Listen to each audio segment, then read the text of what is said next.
Years and years and years before Peter Jackson ever embarked on this project, Tolkien said that he thought that The Lord of the Rings was a book which was highly unsuitable to the process of dramatization.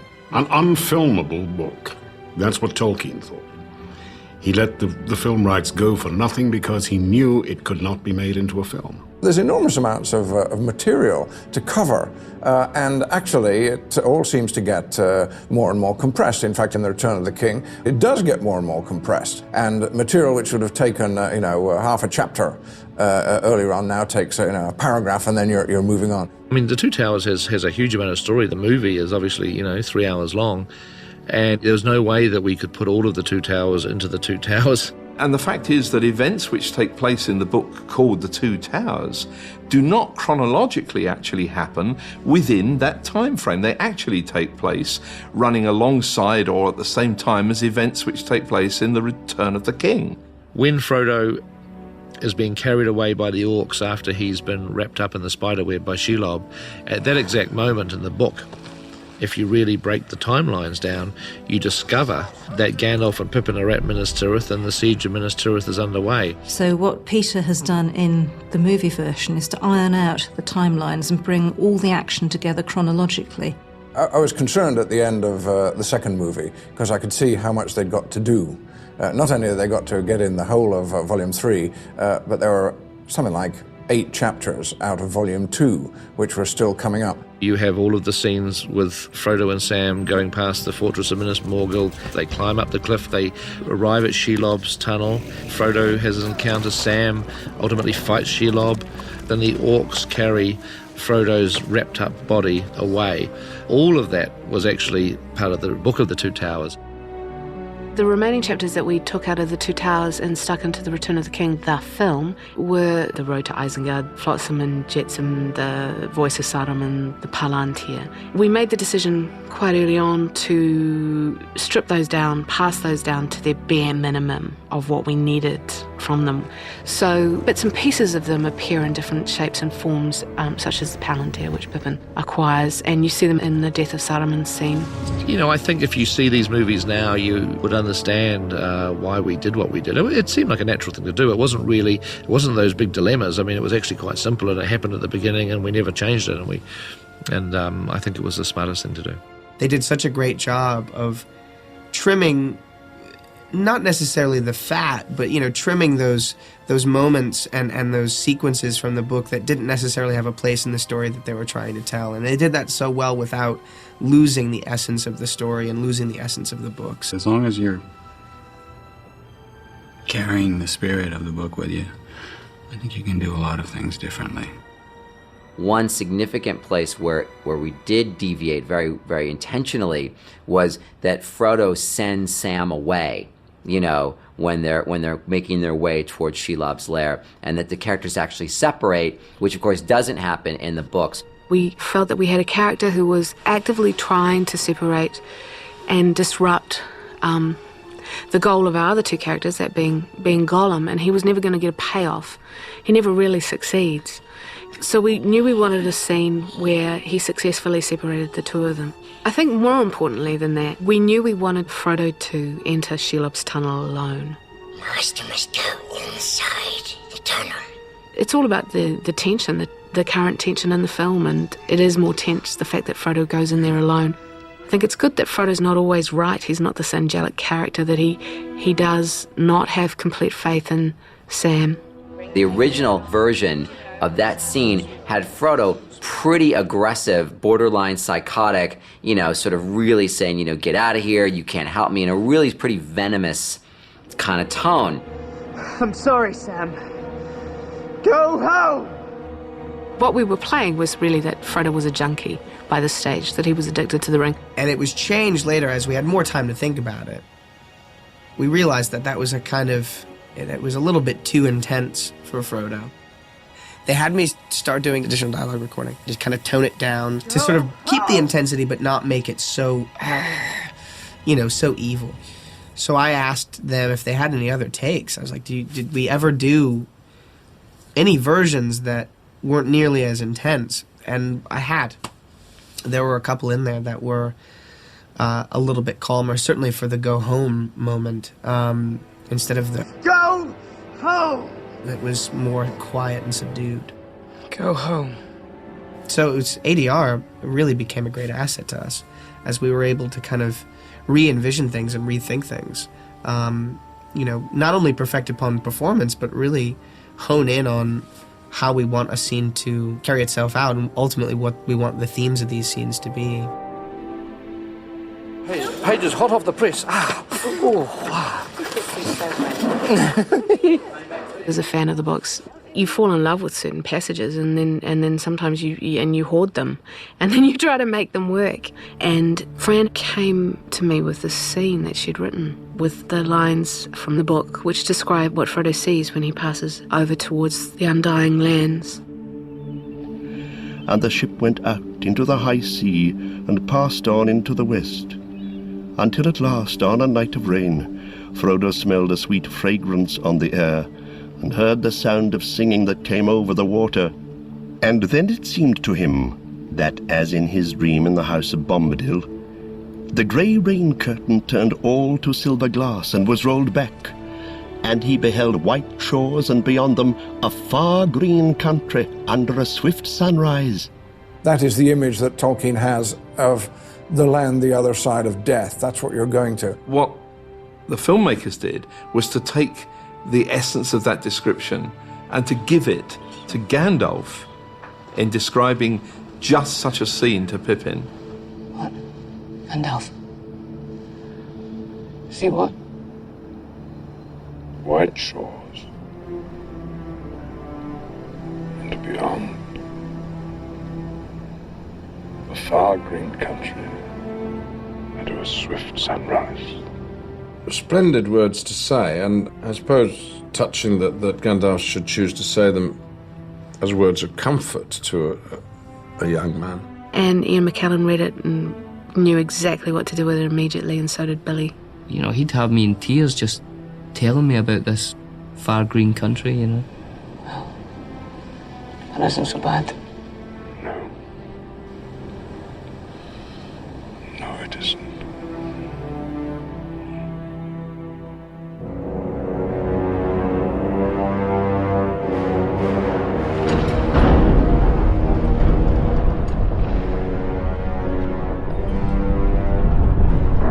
The Mouth of Sauron as a sequence was not quite as powerful as it is in the book. Because in the book it turns on the tension of whether Frodo is alive or not.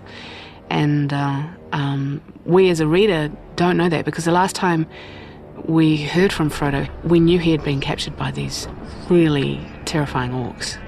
Because the movie deviates from the book in this respect in terms of the chronology of how events are laid out, at this point, despite, the Mouth of Sauron telling you, implying basically that Frodo is dead or worse, we all know he's not.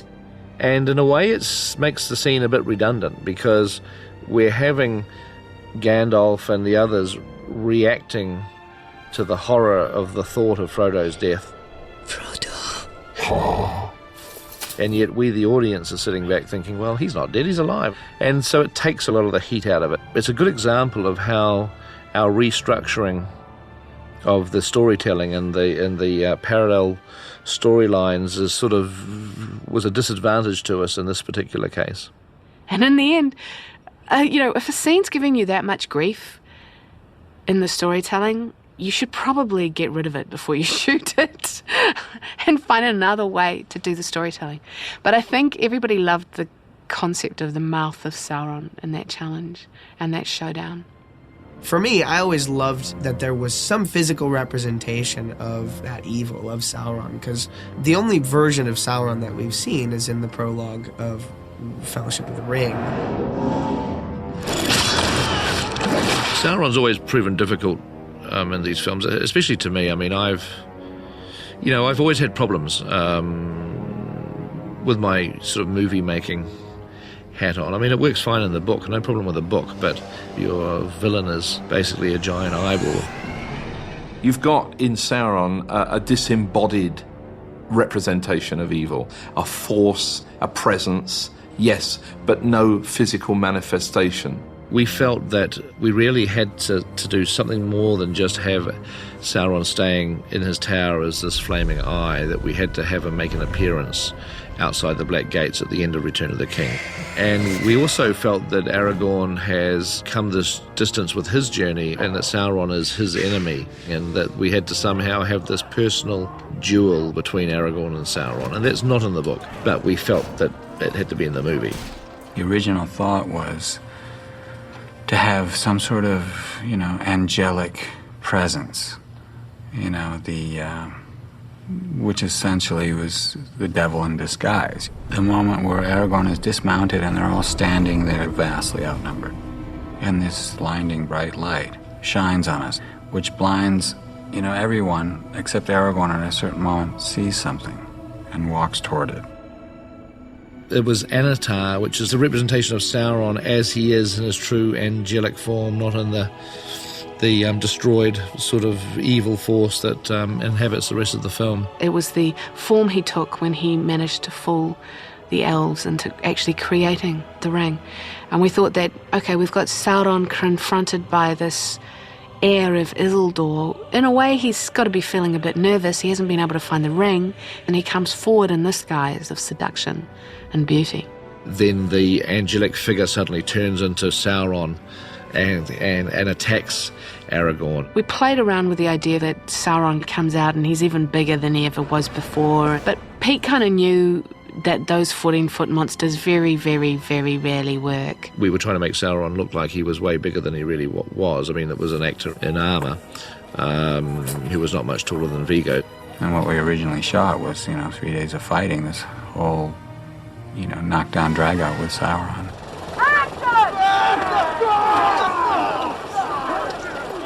It was not what Tolkien imagined. And we realised that was actually totally demeaning to what Aragorn was doing. The story was so clear as to what was happening that this was all about Frodo and Sam. And Aragorn realises if they're still alive, then he has to do what he can to help Frodo and Sam.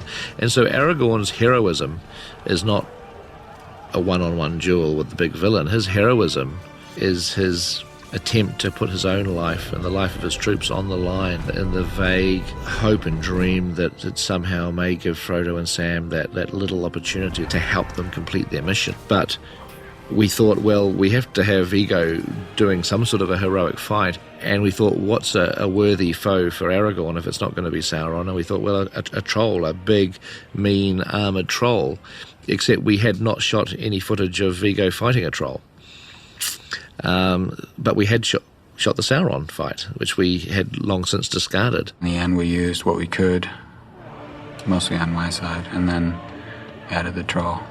And then when we decided to ditch the whole Sauron fight and to simply, make it more about buying time for Frodo, I thought that, well, all this bright light footage that we have of looking and reacting to the light, that there was no way we could use that. But then it was actually Viggo himself that said to me, well, we could use some of that footage if we had the idea that the eye flares out.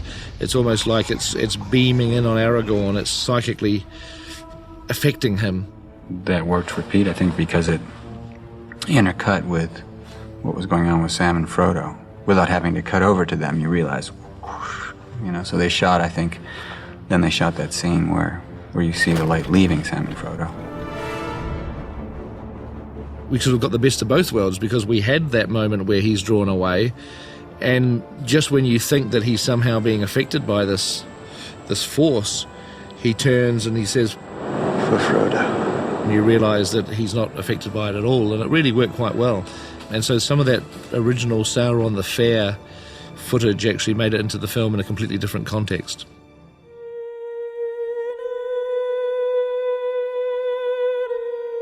The destruction of the ring was always one of those really problematical situations, a bit like where Sauron appears at the end.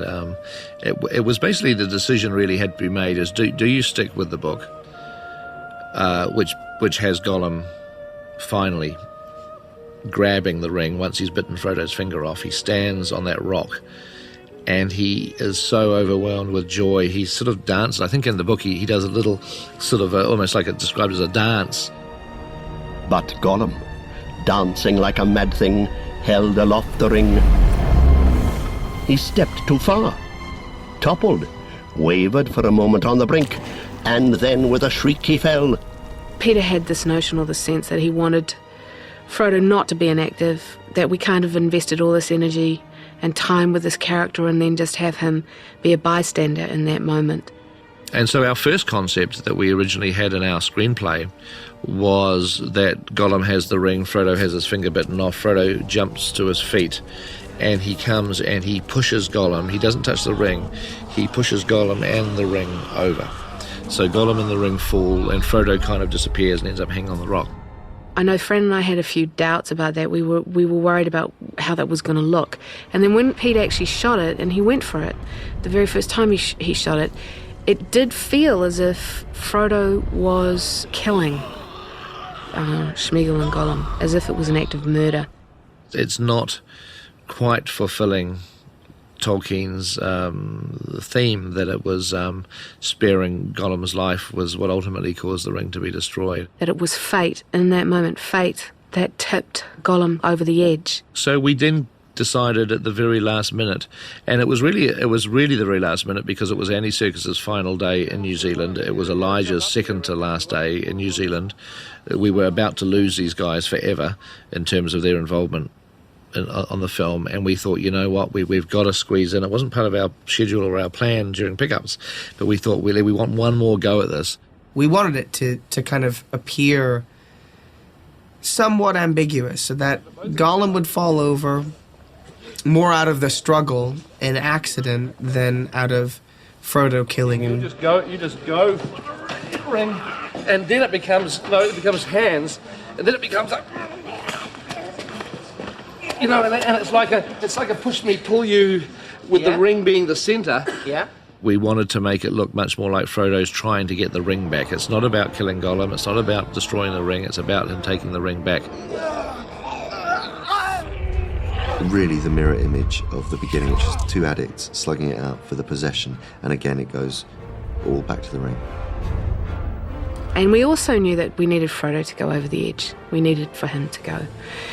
And the reason we wanted him to go over the edge is because we felt one of the most dramatic moments is not just the death of Gollum and then Sam saying, "Come on, Mr. Frodo, we've got to get out of here." It's got to be, "Don't you let go."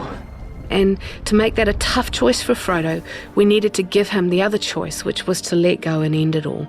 And you can't do that by just having him stay there and not get up. You needed to have him dangling over the edge. The lesson really in terms of the filmmaking from that is you don't stop making the movie. And we were just always rewriting scenes and writing new scenes and shooting stuff and tweaking the films and stuff. And constantly challenging ourselves really to try to think of last minute improvements. And one more for luck. That was great, Sean. That was a good one. One more for luck. Quickly, we're still rolling.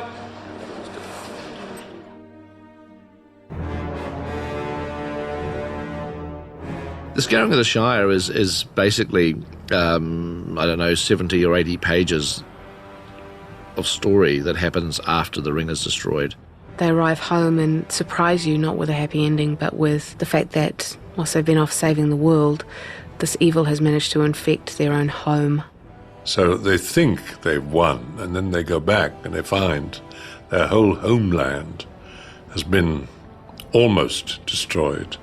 And I think Tolkien perhaps makes the point that the Shire isn't invulnerable. It just thinks it is. But it too should actually bear some part of the pain and the casualties of Middle-earth. And this is where the real nature of evil is genuinely brought home to the reader, because we never thought that the Shire could be spoiled. We did pay homage to it in the Fellowship of the Ring. When Frodo looks into Galadriel's mirror, he sees exactly the imagery from the Scouring of the Shire. He sees Hobbiton destroyed, he sees the line of hobbits chained. You see him see the sort of the Shire kind of become like a horrible, almost Holocaust factory kind of environment. So you have a tip of the hat to it there. And then in this extended cut DVD of Return of the King, you also have it in that the way Saruman and Wormtongue interact together, the way he ultimately mistreats Wormtongue and then is stabbed and killed with the dagger, is essentially what does happen in the Scouring of the Shire. It's just been transplanted to atop Orthanc Tower. I think the reason to lose the Scouring of the Shire to me was very straightforward. It was one of those no-brainers. You know, at the very beginning of this process, we'd identified the spine of our movies being Frodo taking the ring to Mordor, which means that the climax of our movies is Frodo destroying the ring. Now, we obviously have a denouement. In fact, the denouement of Return of the King is long and extensive, and it's 20 minutes, and which is 20 minutes that we wanted to spend covering the damage to Frodo as a result of this journey that he's had. To get to that point where the ring's destroyed and then to sort of deviate into a completely different event and storyline, to me, felt anticlimactic, I guess is what I'd describe it. You can't start up the story again, not after nearly 9 hours of storytelling, which I know people are going to find ironic given the ending that is on this movie.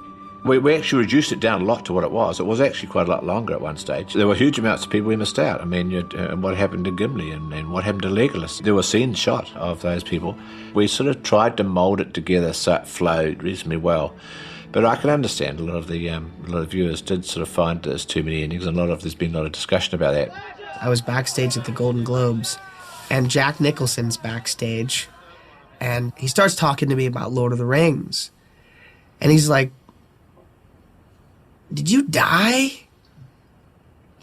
And I said, well, yeah. I mean, it sort of depends on how you look at it, with him going away to the Undying Lands at the end. And he's like, "What are you talking about?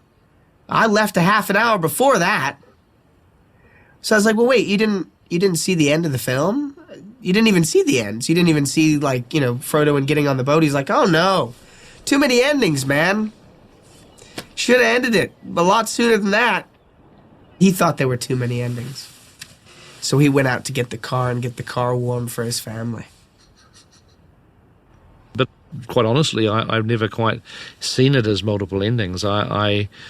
I think, it is to some degree in the sense that you have to pay off Aragorn and Arwen. But to me, that is the only other ending. And so whilst it's vital for Aragorn to have that climax and to bring him and Arwen together, because God knows we'd spent so much of these movies having Aragorn and Arwen apart, the tension of what's going to happen to them, where you have to resolve that. But we were certainly never intending to end the film at that particular point, because that's not what our story is about. Our story is about Frodo. It was never Aragorn's story. We wanted to end with the fate of Frodo, if you like, experiencing what life is like through his eyes on his return home, to the point that he can no longer stay there. How do you go on when in your heart you begin to understand there is no going back? I think the true climax of the movie is the passing of Frodo from this world, whether you perceive that as a metaphor for death or whatever you want to call it. It was for me. We wanted to do exactly the same ending as in the book, and we wanted the last line of the film to be the last line of the book. I mean, that was very important to us, where Sam says, "Well,